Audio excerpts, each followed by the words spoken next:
Selamat pagi Bapak Ibu dan saudara-saudari yang terkasih dalam Kristus. Berjumpa lagi dengan saya Vincentia Clara Viani. Pada hari ini saya akan membawakan renungan hari Kamis tanggal 27 Mei 2021. Bacaan Injil pada hari ini dari Injil Markus bab 10 ayat 46 sampai 52.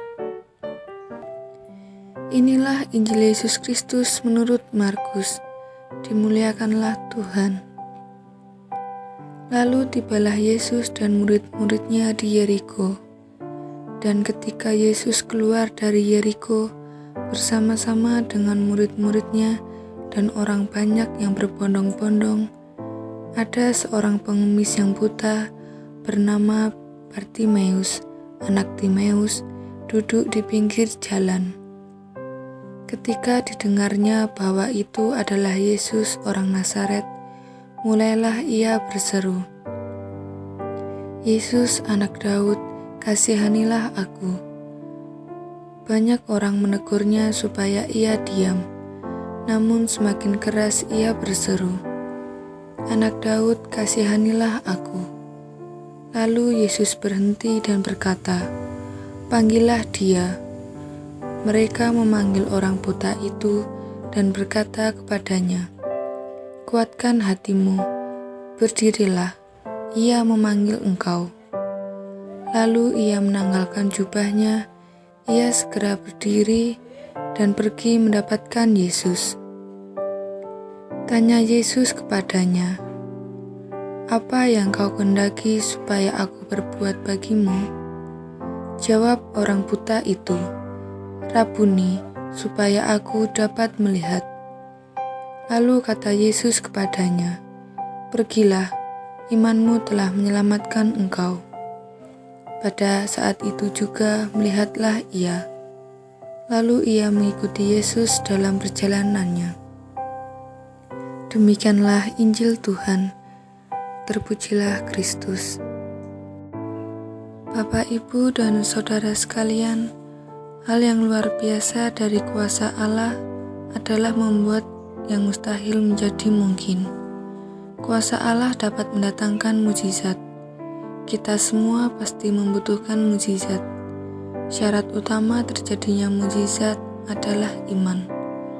Seperti pada bacaan Injil ini, Yesus mengatakan, "Pergilah, imanmu telah menyelamatkan dikau." Bartimeus adalah pengemis buta yang mendapatkan mukjizat itu. Karena imannya lah yang membuat mukjizat terjadi padanya. Ia dapat menginspirasi hidup kita, agar kita memiliki iman yang aktif. Kisah Bartimeus dapat menegur kita, jika kita hanya berdoa tanpa berusaha, hasilnya bisa kosong. Sekalipun kita tahu bahwa doa itu besar kuasanya, namun tanpa tindakan sama saja kosong. Karena iman tanpa perbuatan adalah iman yang kosong. Kemudian Bartimeus juga mengajarkan supaya memiliki iman yang teguh. Ketika rasa kecewa, tidak sabar, dan tidak percaya seringkali menghampiri kita. Namun kita harus memiliki sikap percaya bahwa Tuhan akan selalu memberi hal yang terbaik untuk kita. Maka dari itu, iman yang teguh dan sikap percaya adalah hal yang penting untuk menerima mukjizat Tuhan.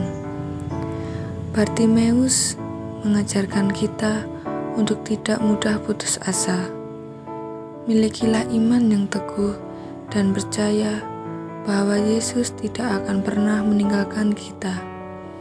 Sekalipun kita belum melihat tanda-tanda akan terkabulnya doa kita, tetapi tetaplah percaya, karena iman yang aktif dapat membuat iman kita menjadi teguh. Kuasa Allah itu tanpa batas. Kita dapat mengatakan keinginan kita, tetapi tidak dengan memaksakan supaya keinginan kita selalu terkabul. Pemilik kuasa itu Allah, bukan kita. Allah tahu apa yang terbaik untuk kita. Dengan percaya, kita akan mendapatkan sesuatu yang jauh lebih baik dari keinginan kita. Marilah kita menggunakan iman yang aktif dalam hidup kita. Semoga melalui kisah Bartimeus, kita dapat terinspirasi untuk hidup menuju kedewasaan iman. Amin.